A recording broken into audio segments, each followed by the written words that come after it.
Hey guys, Alex Bennett here at the PGA Tour Performance Center at TBC Sawgrass. Thanks again for the questions. Katie asks 3 no-brainer moves to do on the range with no equipment and no bands.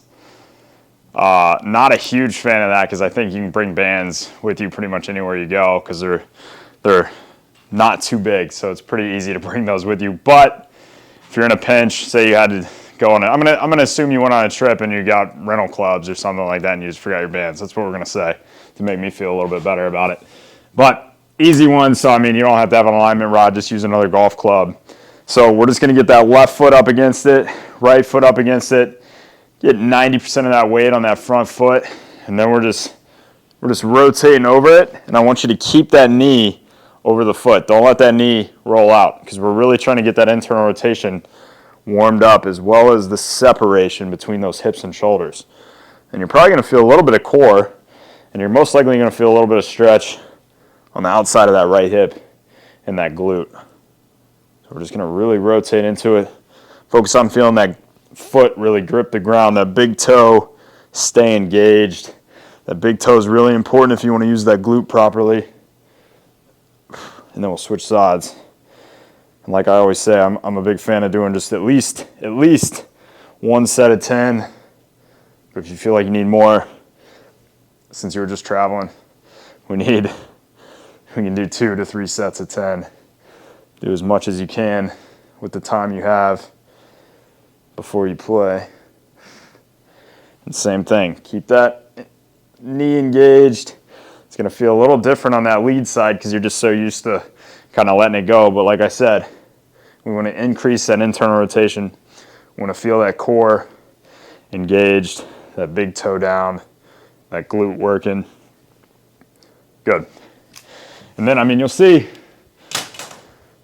a lot of my moves. I'll throw a bonus one in there. I know you said 3, but a lot of my moves are more to do with stability and activation than they are static stretching. The one I'll throw in there that's kind of a bonus one is just getting the club out, getting this ankle on top of the knee, feeling like you hinge back, and just feel that stretch on the outside of the hip. And then you can kind of just come up, and then just hinge back. You're just going to hold it for a few seconds. Doesn't need to be super long. More just hinging, opening up that hip capsule, feeling that glute stretch.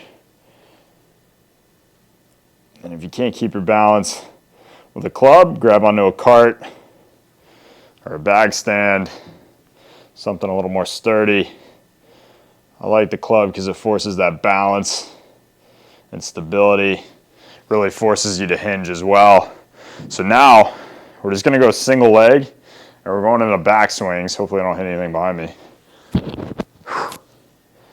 And we're just really trying to keep that balance, going into the back swings. Like I said, you're going to feel that foot working. You're going to feel that hip stabilizing, feel the core working.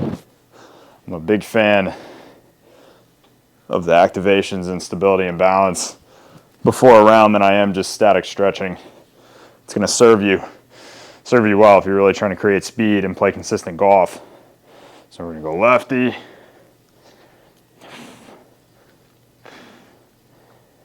You definitely want to get this lead leg stable. So many people forget about that lead leg being so important.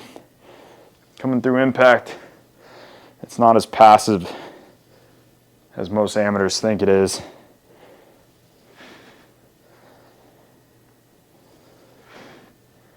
Good.